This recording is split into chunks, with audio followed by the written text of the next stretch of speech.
Hi friends, இது உங்கள் சஞ்சுமித்ரன் Tamil channel. நாம் இப்போ பல அமானுஷங்கள் இருந்த ஒரு திகில் ஸ்டோரியை தான் பார்க்க போகிறோம். என்ன கதைன்னா, காட்டில் ஒரு சின்ன பொண்ணு காணாமல் போகிறா. அவளோட பெற்றோர் அவளை தேடி போகிறாங்க. ஒரு பாலடைந்த பயங்கரமான பொம்மையை மட்டுமே பார்க்குறாங்க. ஆனால் அந்த பொம்மையில் தான் தங்கள் மகளோட உயிர் இருக்குன்னு அவங்களுக்கு தெரியாது. உண்மையை அவர்கள் கண்டுபிடிப்பார்களா? தங்கள் மகளை காப்பாற்றுவார்களா? வாங்க கதைக்குள்ளே போகலாம். கதையின் தலைப்பு: பொம்மையின் மர்மம்.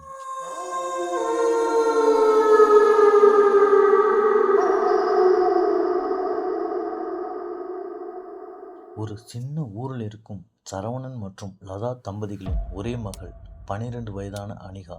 புத்திசாலி, புத்தகம் விரும்பும் குழந்தை. அந்த நாளில் அனிகா காட்டுக்குள் புத்தகத்துடன் தனியாக சென்றுவிட்டு வீடு திரும்பவில்லை. மாலையில் தேடத் தொடங்குகிறார்கள். ஒரே வழி, போலீசில் புகாரளிக்கவும் ஊர் மக்களையும் சேர்த்து தேடலையும் தொடங்குகிறார்கள்.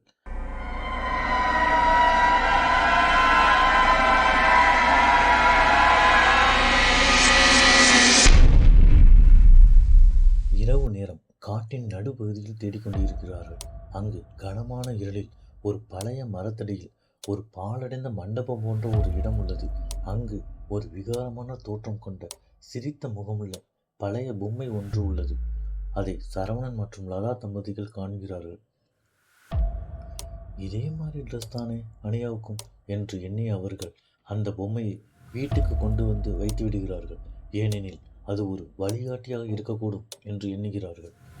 அடுத்த நாள் காலை அந்த பொம்மை வீட்டிற்கு வந்ததிலிருந்து அனிகாவின் அறையில் மர்மமான சத்தங்கள், இரவில் கதவுகள் தானாக திறக்கப்படுவது போன்று, மின் விளக்குகள் தானாக எரிவது போன்று லதாவிற்கு தோன்றுகிறது.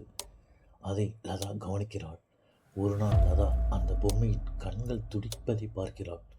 அந்த பொம்மை அவளிடம் அம்மா என்று மென்மையாக கூப்பிடுவது போன்று தோன்றுகிறது.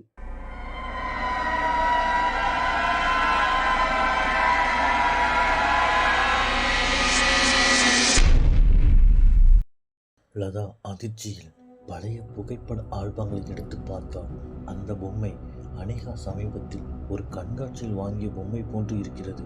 ஆனால் அந்த பொம்மையின் முகம் அனிகாவின் முகத்தைப் போலவே இருக்கிறது. பார்வையில் சில மாற்றங்கள் இருந்தாலும் அது உண்மையில் அவளாகவே இருக்கக்கூடுமோ என சந்தேகம் வருகிறது லதாவிற்கு. அன்று இரவு லதா அந்த பொம்மையின் கண்களை நேராக பார்த்து, அனிகா, நீயா இது என கேட்கிறாள். பொம்மையின் தலை அசைகிறது, மெதுவாக ஆம் என்பது போல்.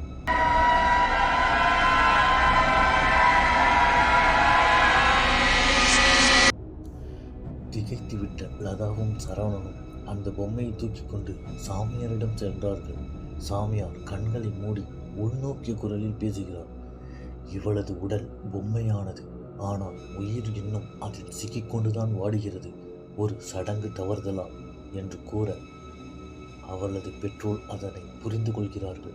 அனிகா காட்டில் சிக்கிய இடத்தில் பழைய தந்திர சடங்கு நடந்த இடம். அந்த இடத்தில் ஒரு பிசாசு தன் உயிரை புதைத்திருந்தது. அனிகா அதை அறியாமல் தூண்டிவிட்டாள். அந்த பிசாசு உடலை எடுத்துக்கொண்டு ஆன்மாவை பொம்மையில் அடைத்து விட்டது. அவர்கள் சாமியாருடன் அந்த இடத்திற்கு செல்கிறார்கள். அந்த மரத்தின் அடியில் பொம்மையை மையத்தில் வைக்கும் பொழுது அதிலிருந்து பயங்கர ஒலிகளும் சத்தங்களும் வருகின்றன. அனிகாவின் குரலும் கேட்கிறது. அப்பா, அம்மா, என்னை தயவு செய்து வெளியே கொண்டு வாங்க. அவர்கள் சடங்குகளை மிக விரைவாக செய்கிறார்கள். தீய சக்தி எதிர்ப்பு காட்டுகிறது. பயங்கர இருளும் காற்றும் சுற்றி அவர்களை நடுங்க வைக்கிறது. திடீரென ஒளிக்கதிர் ஒன்று தோன்றுகிறது. பொம்மை வெடிக்கிறது. அதன் இடத்தில் மரத்தின் அடியில் கீழே உள்ள ஒரு இடத்திலிருந்து அனிகா விழுகிறாள். அவளது உடலில் சின்ன சின்ன காயங்கள் மட்டுமே. ஆனால் மனதிலும் உடலிலும் சோர்வுடன் காணப்படுகிறாள். அவள் கண்கள் திறக்கும் பொழுது, அம்மா, அந்த பொம்மை என்னை அழைச்சிட்டு போச்சுமா என்று கூற அவர்கள் தங்கள் மகளை கட்டிக்கொண்டு அழுகிறார்கள். சற்று நேரத்தில் அவர்கள் வீட்டிற்கு வந்து விடுகிறார்கள். ஆனால் அந்த இடத்தில், அந்த மரத்தின் வேறு ஒரு கிளையில் ஒரு புதிய பொம்மை மெல்ல விழுகிறது. பிசாசு இறக்கல, இடம் மட்டும் மாறியது. இந்த கதை உங்களுக்கு பிடிச்சிருந்துச்சுன்னா லைக் பண்ணுங்கள், ஷேர் பண்ணுங்கள், சப்ஸ்கிரைப் பண்ணுங்கள்.